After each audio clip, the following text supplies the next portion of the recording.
won't live too long, 'cause I'm all in. And I take it I won't live too long, 'cause I'm all in. With a little bit of faith you can move a mountain. With a little bit of drugs got reality drowning. Jonkun kirjan mä luin, mistä ihminen ottaa mieluummin sähköshokkeja, kun istuu tyhjässä huoneessa hiljaa tekemättä yhtään mitään.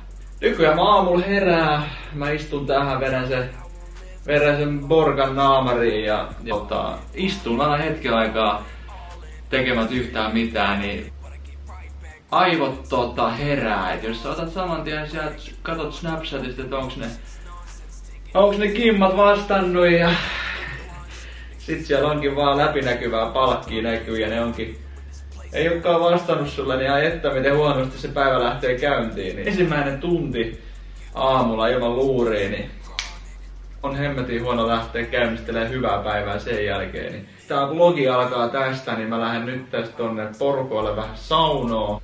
Täällä meikäläisen 28-neliöisessä kämpässä ei oo saunaa.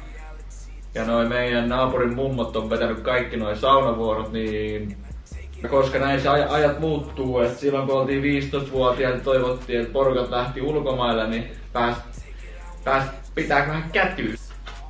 Oli kämppä tyhjä, niin sai kaverit kutsua sitten illanviettoihin, mutta tälleen 10 vuotta niin kuin eteenpäin, niin se on hienoa, että on porukat sitten, ketä lähtee näkemään aina silloin tällöin. Niin.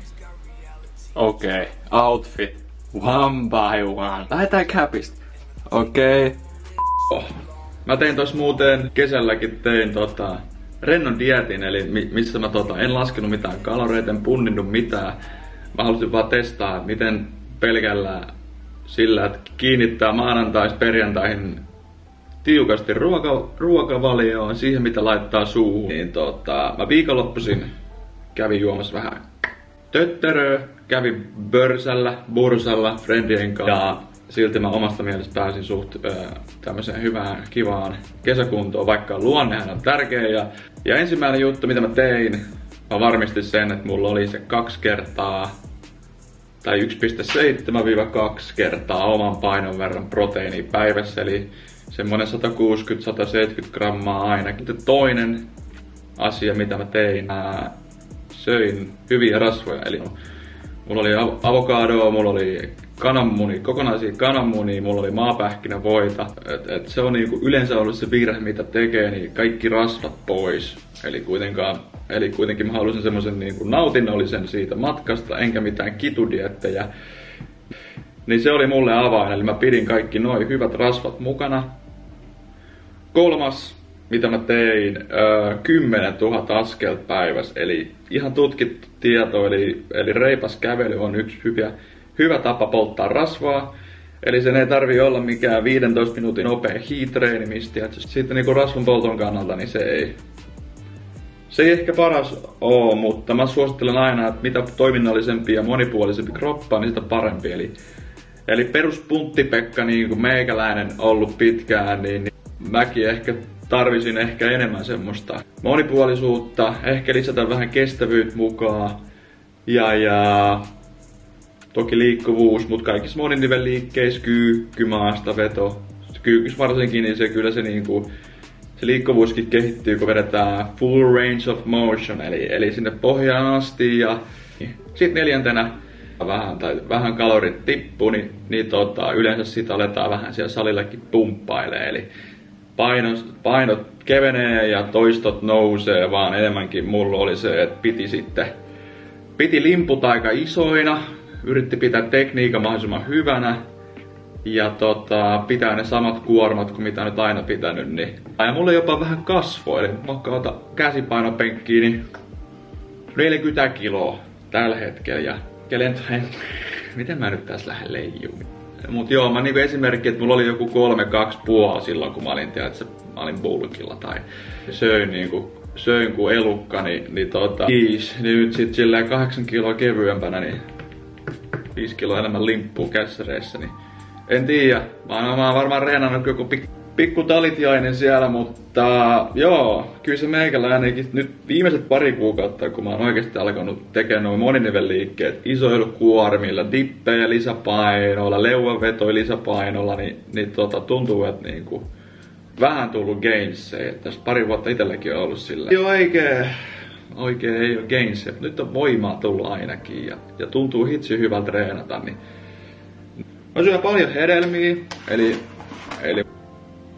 omenoit, päärynöit, iltaisin aina jättisatsi, niinku, missä on omena, päärynä, mustikkaa, pakastemustikkaa ja mansikkaa ja sit siihen niinku skyrriä, kaurahiutaleet, vähän maapähkinävoita, niin ai että, tekee vatsalle hyvää, saat kuitui. Niin se kana ja riisi, kun sä vedät sitä 10 vuotta, niin ei se ole monipuolista sit myöskään se ruokailu, että se pitää tästä nyt tälleen vähän niinku vanhempana